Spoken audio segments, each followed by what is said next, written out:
ভারত থেকে উপহার পাওয়া ১০৯টি বিশেষায়িত অত্যাধুনিক অ্যাম্বুলেন্সের বেশিরভাগই পড়ে আছে অযত্নে। দক্ষ চালক, রক্ষণাবেক্ষণ ও নজরদারির অভাবে যন্ত্রাংশ নষ্ট হয়ে বিকল হচ্ছে আইসিইউ বিশিষ্ট অ্যাম্বুলেন্সগুলো। মুমূর্ষু রোগী বহনে অতি প্রয়োজনীয় হলেও তা দিয়ে কাঙ্ক্ষিত সেবা পাওয়া যাচ্ছে না। এ বিষয়ে আরো জানাতে পাবনা, বগুড়া ও টাঙ্গাইল থেকে যুক্ত হচ্ছেন আমাদের সহকর্মীরা। শুরুতেই পাবনা থেকে জানাবেন সহকর্মী খায়রুল ইসলাম। খায়রুল, এই যে বিশেষায়িত যে অ্যাম্বুলেন্সগুলো রয়েছে অত্যাধুনিক, পাবনাতে আসলে কতগুলো অ্যাম্বুলেন্স রয়েছে এবং এখানে যে পরিচালনা করার জন্য আসলে দক্ষ জনবল আছে কিনা বা নিয়োগ দেওয়া হয়েছে কিনা?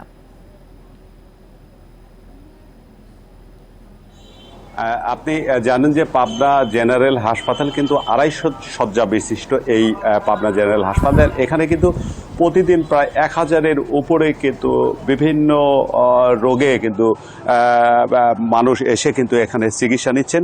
এবং আপনি যেটি বললেন যে এই বিশেষায়িত যে এই হাসপাতালে আসলে যে কতটি অ্যাম্বুলেন্স রয়েছে, আসলে এখানে চাহিদার তুলনায় কিন্তু অপ্রতুল অ্যাম্বুলেন্স রয়েছে। এবং আপনি জানেন যে ভারত সরকার কিন্তু যে পাবনা জেনারেল হাসপাতালে যে আধুনিক সুবিধা সম্পন্ন যে আইসিইউ বিশিষ্ট যে অ্যাম্বুলেন্সটি এখানে হস্তান্তর করেছেন, এই আইসিইউ হাসপাতাল এই অ্যাম্বুলেন্সটি কিন্তু ২০২২ সালে যখন এখানে হস্তান্তর করা হয় এরপর থেকেই কিন্তু অকেজো হয়ে রয়েছে। সবচেয়ে অবাক বিষয় হচ্ছে যে এই একদিনের জন্য হলেও কিন্তু এই অ্যাম্বুলেন্সটি কিন্তু ব্যবহার হচ্ছে না। তবে এই বিষয়গুলো নিয়ে আমরা কথা বলেছিলাম পাবনা জেনারেল হাসপাতালের যিনি সহকারী পরিচালক রফিকুল ইসলাম, তিনি আমাদেরকে জানিয়েছেন যে যখন এই অ্যাম্বুলেন্সটি তারা পান তখন থেকেই কিন্তু ব্যাটারি থেকে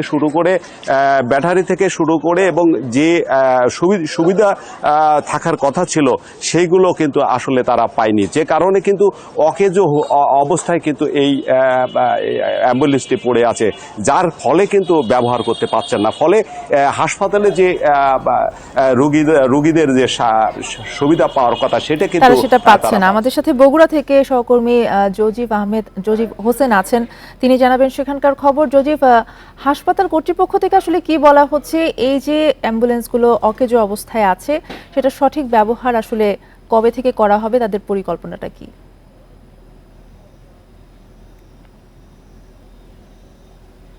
প্রথমেই জানিয়ে রেখে যে সেই সময় যে অ্যাম্বুলেন্সগুলো দেওয়া হয়েছিল এর মধ্যে কিন্তু বগুড়া জেলায় ২টি অ্যাম্বুলেন্স দেওয়া হয়েছিল, একটি শহীদ জিয়াউর রহমান মেডিকেল কলেজ এবং আরেকটি কিন্তু এই মোহাম্মদ আলী হাসপাতালে দেওয়া হয়েছিল। তো ওই ২টি অ্যাম্বুলেন্স পাওয়ার পরে এখনো পর্যন্ত এই অ্যাম্বুলেন্সগুলোর কিন্তু ঠিকভাবে ব্যবহার এখনো পর্যন্ত আমরা হাসপাতাল কর্তৃপক্ষের কাছ থেকে জানতে পারিনি, কিংবা রোগীদের সাথেও যখন আমরা কথা বলেছি তারাও কিন্তু এই সুবিধাটা এখনো পর্যন্ত পায়নি বলে আমরা জানতে পেরেছি। তো হাসপাতাল কর্তৃপক্ষর যেটি বলেছেন আমাদেরকে শহীদ জিয়াউর রহমান মেডিকেল কলেজের উপপরিচালক আব্দুল ওয়াদুদ, উনি যেটি জানিয়েছেন যে এই অ্যাম্বুলেন্সগুলো আসলে পরিচালনার জন্য যে দক্ষ জনবল প্রয়োজন সেই দক্ষ জনবল কিন্তু তাদের নেই, এবং একই সাথে এই অ্যাম্বুলেন্সগুলো যে লাইফ সাপোর্টের হিসেবে ব্যবহার করা হচ্ছে সেই লাইফ সাপোর্টের জন্য যে পর্যাপ্ত যন্ত্রাংশ থাকা দরকার সেই যন্ত্রাংশ কিন্তু এই অ্যাম্বুলেন্সের মধ্যে নেই বলে তিনি আমাদেরকে জানিয়েছেন, যার কারণে কিন্তু দীর্ঘদিন যাবৎ এই ২টি অ্যাম্বুলেন্স আমরা পড়ে থাকতে দেখেছি। এবং তারা বলছেন যে আসলে কয়েক দফা তারা স্বাস্থ্য অধিদপ্তরের কথা বলেছেন যাতে এই অ্যাম্বুলেন্সগুলো সঠিক ব্যবহার করা যায় এবং রোগীরা যাতে সেবা পেতে পারে, কিন্তু সেই ক্ষেত্রে তেমন কোনো সদুত্তর কিন্তু তারা এখনো পাননি। তবে এই অ্যাম্বুলেন্সগুলো যাতে আরো ভালোভাবে ব্যবহার করা যায় এই জন্য কিন্তু রোগীরা দাবি করেছেন। সেই সাথে হাসপাতাল কর্তৃপক্ষরা যেটি বলছেন যে আসলে এই অ্যাম্বুলেন্সের সাইজে একটু বড় হওয়ার কারণে যে কোনো গলিতে কিংবা সরু রাস্তায় এটি নিয়ে যাওয়া একটু অসম্ভব হয়ে যায় এবং এটি একটু ব্যয়বহুল, যার কারণে কিন্তু একটু সমস্যা হয়ে যায়। তো আমরা একটি বিষয় জানিয়ে রেখি যে গেল কয়েকদিন আগেও কিন্তু শহীদ জিয়াউর রহমান মেডিকেল কলেজে অ্যাম্বুলেন্সে যারা আপনার হলো এই বেসরকারি যারা অ্যাম্বুলেন্স চালক রয়েছে তারা কিন্তু অবরোধ করেছিলেন। তো এই অবরোধের প্রেক্ষিতে তারা আসলে দাবি করেছিলেন যে সরকারি যে অ্যাম্বুলেন্সগুলো রয়েছে সেই সরকারি অ্যাম্বুলেন্সগুলো কিন্তু আপনার এইরকম ভাবে যদি ব্যবহার করে তাহলে রোগীরা সেবা পেতে পারে। জি, আপনি আমাদের সাথেই থাকবেন। আমাদের সাথে টাঙ্গাইল থেকে সহকর্মী মামুনুর রহমান আছে, তার কাছ থেকে জানবো সেখানকার খবর। মামুনুর রহমান, টাঙ্গাইলের খবর জানাবেন। সেখানে আসলে এই বিশেষায়িত যে অ্যাম্বুলেন্স সেগুলো কি পরিমাণে আছে এবং সেগুলোর যথাযথ ব্যবহারের জন্য হাসপাতাল কর্তৃপক্ষ থেকে কি স্বাস্থ্য অধিদপ্তরের সাথে যোগাযোগ করা হয়েছে কিনা এবং সেটার যেই জনবল প্রয়োজন সেটা নিয়োগ দেওয়ার কোনো পরিকল্পনা আছে কিনা?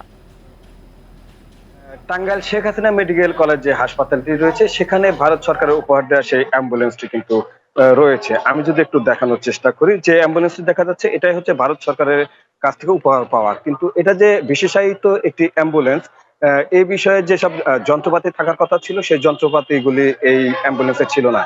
এমনটি আমাদের কাছে বলেছে এই হাসপাতালের যিনি সহকারী পরিচালক রয়েছেন, শেখ হাসিনা মেডিকেল কলেজ হাসপাতালের সহকারী পরিচালক ডাক্তার মোহাম্মদ আব্দুল কাদের। তিনি যেটা বলেছেন যে বিশেষায়িত অ্যাম্বুলেন্স অর্থাৎ আইসিইউ সম্বলিত অ্যাম্বুলেন্সে যেসব যন্ত্রপাতি থাকার কথা ছিল এটা পাওয়ার যখন তারা পেয়েছে তখন এই যন্ত্রপাতিগুলি ছিল না। এর বাইরে রয়েছে প্রশিক্ষিত জনবলের অভাব রয়েছে।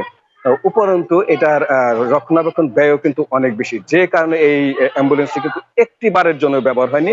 এর বাইরে যেটা রয়েছে এর জন্য একজন চালক নিয়োগ দেওয়া হয়েছে। এটা রক্ষণাবেক্ষণ এবং চালক বাবদ টাকা খরচ হলেও এই জেলার মানুষ একদিনের জন্য এটার সুফল পায়নি। তো সে সময় আমরা জানতে চেয়েছিলাম যে প্রশিক্ষিত জনবল এবং এটা চালু করতে যেসব পদক্ষেপ নেওয়ার কথা সেসব পদক্ষেপ তারা নিয়েছেন কিনা। তারা যেটা বলেছেন যে এই বিষয়ে তারা ঊর্ধ্বতন কর্তৃপক্ষকে জানিয়েছে, এটা রক্ষণাবেক্ষণ খরচ কমানো এবং যন্ত্রপাতি এবং প্রশিক্ষিত জনবল পেলে তাহলে জেলাবাসীর তাহলে জন্য হয়তোবা চালানো সম্ভব হবে। আপনাদেরকে ধন্যবাদ আমাদের সাথে যুক্ত হওয়ার জন্য। পাবনা, বগুড়া এবং টাঙ্গাইল থেকে জানাচ্ছিলেন আমাদের সহকর্মীরা।